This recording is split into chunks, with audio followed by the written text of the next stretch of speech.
What's up, y'all? It's your boy Jalen, and welcome back to the Locker Room Podcast. In the last episode, we talked about identity. We talked about how difficult it can be when sports are more than something you do, but the lens through which you see yourself. We talked about how the end of sports can force you to ask a deeper question: who am I without this? And we ended by talking about how this transition, as difficult as it is also an opportunity to discover who you are as a person, not just as an athlete. We've read several statistics and articles that talk about how difficult this transition is, especially if you aren't prepared for it. But I think the next big question after that is, why does it feel like nobody really prepares us for it? Because that was definitely true for me. When I say nobody prepares us, I'll speak for myself. I don't remember hearing much about the importance of creating other outlets for yourself while you're still in sports. I don't remember hearing much about building your identity across multiple areas of life, or about how important it would be to prepare for the day when sports were no longer the center of everything. Now, my dad did encourage me to do better in school, and I know part of that was his way of trying to protect me from having sports end earlier than expected because of injury or anything else. There was also FCA, or Fellowship of Christian Athletes, which I attended every now and then. But outside of that, I really had no interest or any meaningful exposure to anything beyond sports. And because of that, I didn't realize how unprepared I really was until it was all over.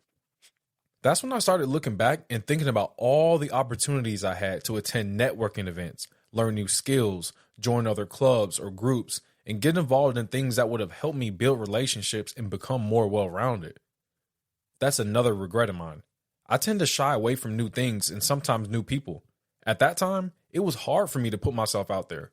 But when I entered that season of silence, I realized how few direct connections I had. I knew people who knew people, but I didn't know them myself. And when that hit me, it gave me anxiety. I started to panic. More than anything, though, I think what saved me is that I was much more mature and prepared to handle the emotional side of things rather than the professional or practical side. I had already been through a transition before that made me realize I wasn't cut out for the NFL. When that dream died, I had to let it go. And even though I was devastated, I understood that sometimes life and the lack of preparation force you to let go of certain dreams. So emotionally, I had at least been introduced to that kind of loss before. And that's what I want to talk about in this episode. I want to talk about how unprepared I was for life outside of sports, what I could have done better to prepare, and what current athletes can start doing right now so they don't get caught off guard like I did. By the end of this episode, I want you to understand that there are several ways to prepare for the end of your sports career, or really any passionate pursuit that takes over your life. You have to look around you. You have to be interested in what other people are doing. You have to ask questions. You have to be open to criticism, and you have to expose yourself to new and sometimes uncomfortable opportunities. Because the more you do that, especially earlier on, the more prepared you'll be for life after sports, and the more well-rounded you'll become as a person. Unless this is your first episode, you've heard me talk about how research continues to show that athletes with a strong athletic identity consistently have a much harder time adjusting to life after sport. These particular athletes build their goals, self-worth, and social circles around the sport, which then makes retirement more difficult.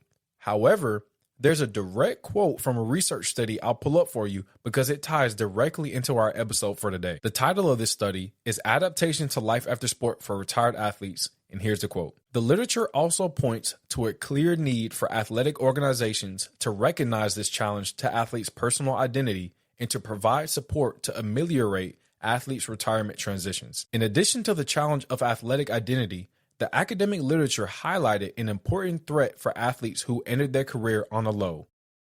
For example, who were dissatisfied with their performance or were forced to retire due to injury, finances, skill, or personal issues. In line with prior research, it is clear that athletes whose career terminations were characterized by regret and loss were particularly prone to difficulties with their retirement transition. An abrupt ending to an athlete's sporting career without purposeful planning can leave athletes feeling lost. In particular, strong athletic identity combined with a traumatic career termination puts athletes in a very difficult scenario early in their lives. In line with prior research, this paper suggests athletes can greatly benefit from learning how to apply the skills developed as athletes to formulate new pathways in life outside of competitive sport.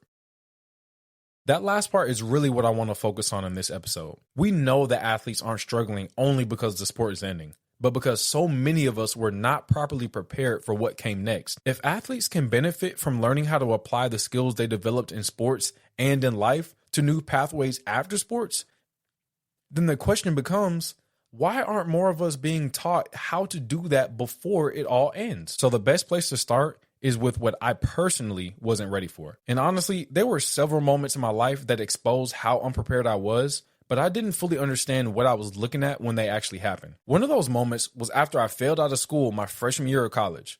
I got back home and thought my life was over. But because I was still able to compete, I did everything I could to get back on track. And eventually I did. Looking back, that should have been one of the first warning signs for me that I needed to prepare myself more seriously for life outside of sports. But because it was still there, I kept pushing forward without really slowing down enough to think about what would happen if it ever was not. Another one was during COVID.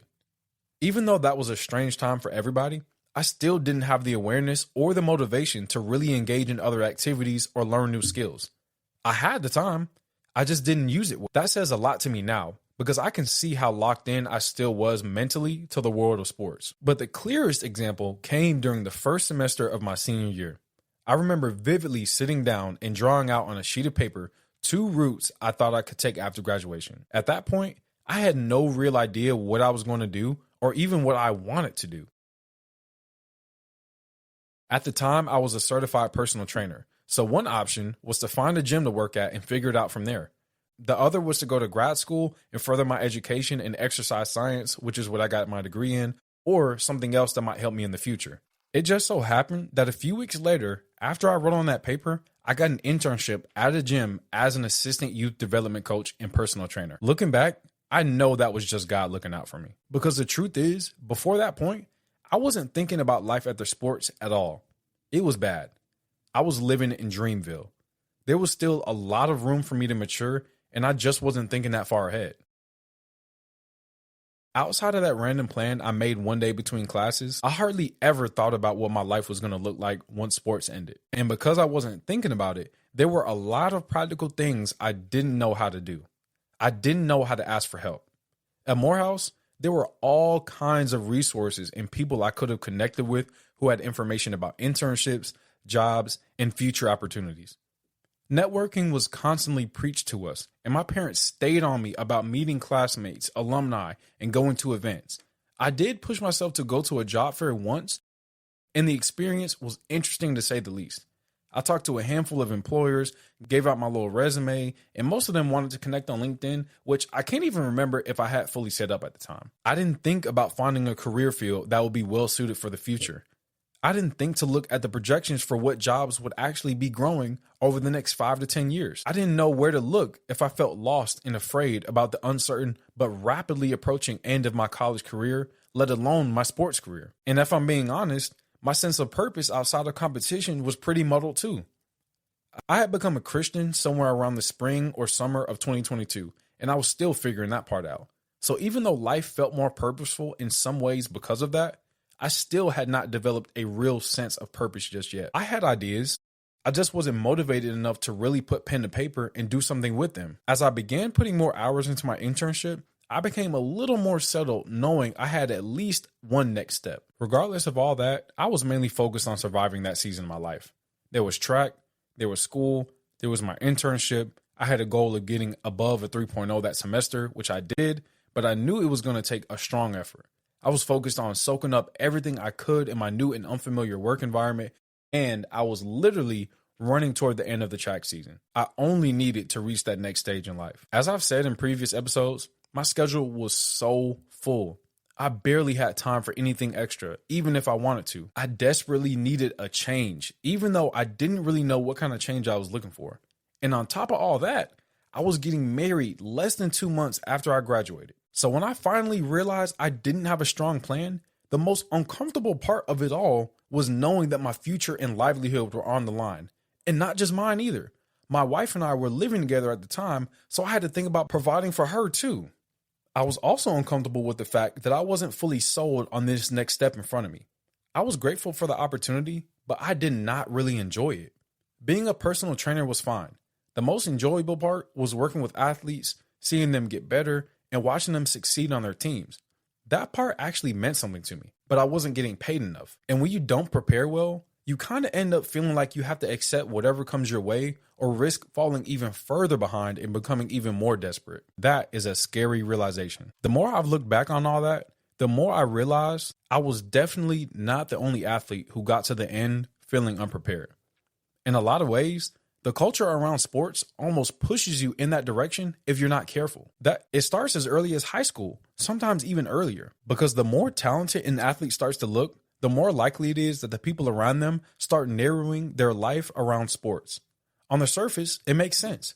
The goal is to get better. The goal is to win. The goal is to get exposure. So the more you branch out instead of specializing, the more it can feel like you're wasting time, money, and energy that should be going towards the main thing. And that is exactly where the problem starts. Because the more you isolate yourself in the world of sports, the more you isolate yourself from the world without it. And the world without it is much bigger. That's part of why the daily structure of sport makes it so hard for athletes, parents, and coaches to think long term. There's not much visible short-term benefit in preparing for life after sport when the main thing everybody is focused on is what is happening right now. Parents want results. Coaches want to win.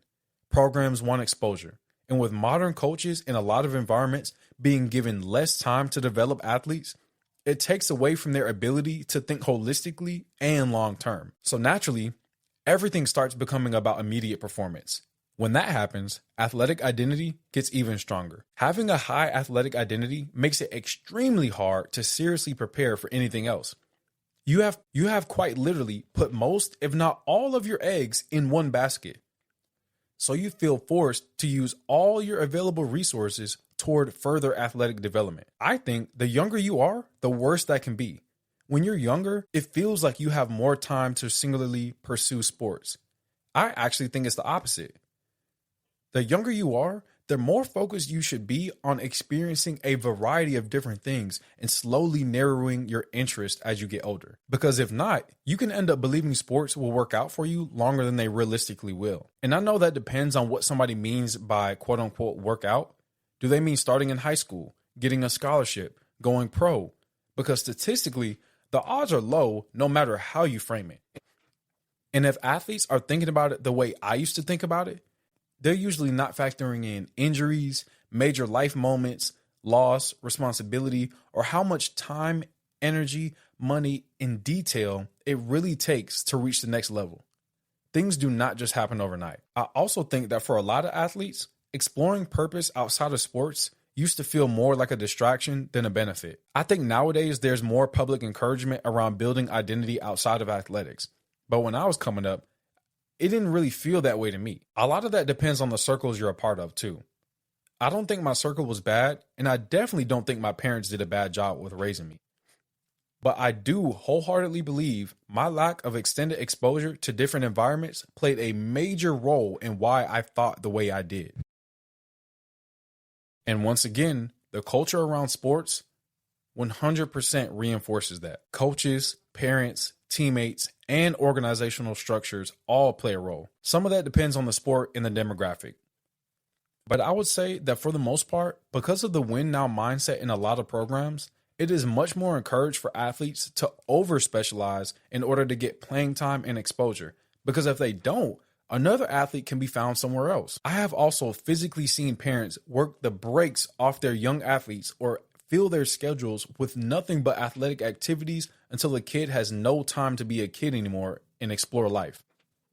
When you combine that with poor academic engagement, weak networking, improper work-life balance, and lack of guidance, the transition gets harder and harder as you age. Because if you end up making it to college, by that point, you've burned a lot of bridges. You have virtually cornered yourself without any real outlets. There is nowhere else for you to go except directly through the mental, emotional, and sometimes physical pain of the rapid loss of identity, routine, relationships, and environment. Having outlets helps carry that burden. There's going to be an adjustment period no matter what, but it will not be nearly as severe if there are other parts of your life already built up when sports ends. So, If all those are things that get in the way, the next question is, what can athletes actually do while they still have time to prepare? I think the biggest thing younger athletes need to start doing is diversifying their skill set. Put your eggs in multiple baskets. Gain valuable and meaningful work experience. Serve in your community. Prioritize healthy relationships and strong connections. Identify a good support system. All of that matters because it gives you more than one place to find confidence, value, and direction. I believe athletes can begin career planning without feeling like they're giving up on sports by using the off-season to focus more fully on another aspect of their identity. Then, during the season, they can use downtime just to stay afloat or begin exploring other options lightly. That way, sports can still remain the main priority while you're in season, but the time away from it becomes more than just rest. It becomes an opportunity to reset, develop, and gain experience that's going to help you in the long run.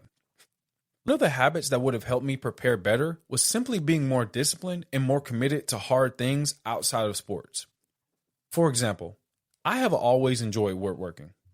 When I was younger, I had multiple beginner level projects and never really took them much further because I didn't want to spend the time improving them. If I had gotten into the practice of taking more time to research how to improve my designs or my workflow, that would definitely serve me well right about now.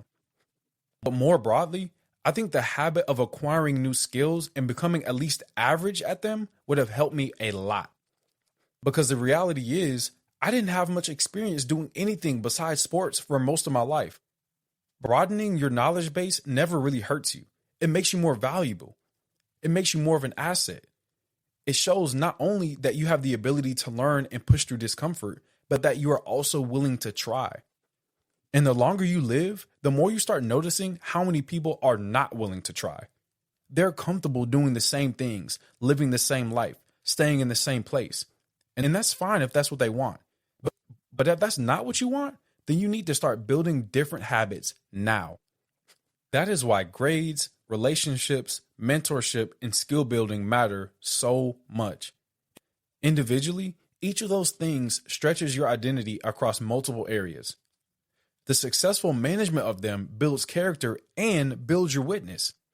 When people think of you, even if you're not around, they will have positive things to say because they have seen you show responsibility, maturity, consistency, and growth. This allows you to put yourself in rooms with people who have access to the rooms you want to be in because you have shown that you are mentally, emotionally, and physically capable of handling certain responsibilities. This allows you to have people in your corner who can guide you. That sounds like a recipe for success to me. Now, when it comes to building purpose outside of performance, I think athletes need to start by identifying something meaningful to them. Start with something broad, then get as specific as you can over time. For me and my woodworking, I've built tables, shelves, shoe racks, a shed, a carport. One of the more specific things I would love to do is to build something similar to LeBron's I Promise School, except it will be designed to help people get off the street, get off drugs, live healthier, find jobs, make money, go to therapy, build relationships, and develop skills that can improve both their lives and the community around them. If you can't get that specific right away, that's okay. It took me years to narrow that down and articulate that. So start small, take actionable steps, and if I could say one thing to the current athlete who thinks they still have plenty of time, it would be this. Most people who went to sleep last night expected to wake up this morning. Some of them had hopes and dreams for the future. Some had crippling anxiety and fear. And without discrimination, some went to sleep for the last time. So if you needed a wake-up call, there it is. You do not have any more time to wait. There are always a million excuses not to do something, but you only need one reason to do it. Build your better future now. If I could go back, I would expand my portfolio of skills much earlier. I would expose myself to different environments on a consistent basis in line with my sports seasons. Because I played 2 sports, maybe I would have worked on 2 skills each season, spending 5 to 10 hours on weekends. Then in the off season, maybe I would add one more. Each year, I would pick a new one, something like that. Because the more areas of life you can learn how to function in now, the less likely you are to be devastated when one of them ends later. If there's one thing I want athletes to understand, it's that preparation matters more than most of us realize while we're still in it. The truth is, sports can take up so much of your life that if you're not intentional, you can get to the end of it and realize you never really built much outside of it. That doesn't always happen because you're lazy or you just don't care. Sometimes it happens because your schedule is full, your focus is narrow, and the culture around sports reinforces that way of living anyway. I also think it's important to understand that being unprepared doesn't just mean not having a job lined up. It can mean not knowing how to ask for help, not knowing where to ask for help, not knowing where to look for guidance, not having the right people in your corner, not building the habits, skills, and relationships that will make the transition easier when sports end. I want to leave you with this. There's not going to be one singular person or thing that fully prepares you for the end of your sports career. Even if you're on the other side of it, you don't have to wait until everything falls apart to start asking better questions. You don't have to wait until your eligibility runs out, until your body breaks down, or until life forces you to move on before you start building something outside of sports. You can start now.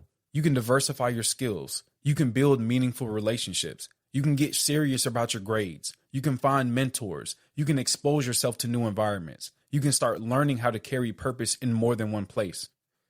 The sooner you do that, the better prepared you'll be when the game is no longer the center of your life. Because eventually, no matter how far you go, that day is coming. And when it does, you want to be able to step into the next season of your life with more than just memories. You want to step into it with options, with skills, with confidence, with direction. If this episode gave you something to think about, make sure you subscribe, leave a like, and comment your own experience below. I would love to hear what you wish someone had prepared you for and what lessons you would pass on to the next generation of athletes. And until next time, remember, the game changed, but your story is still being written. Take care and God bless.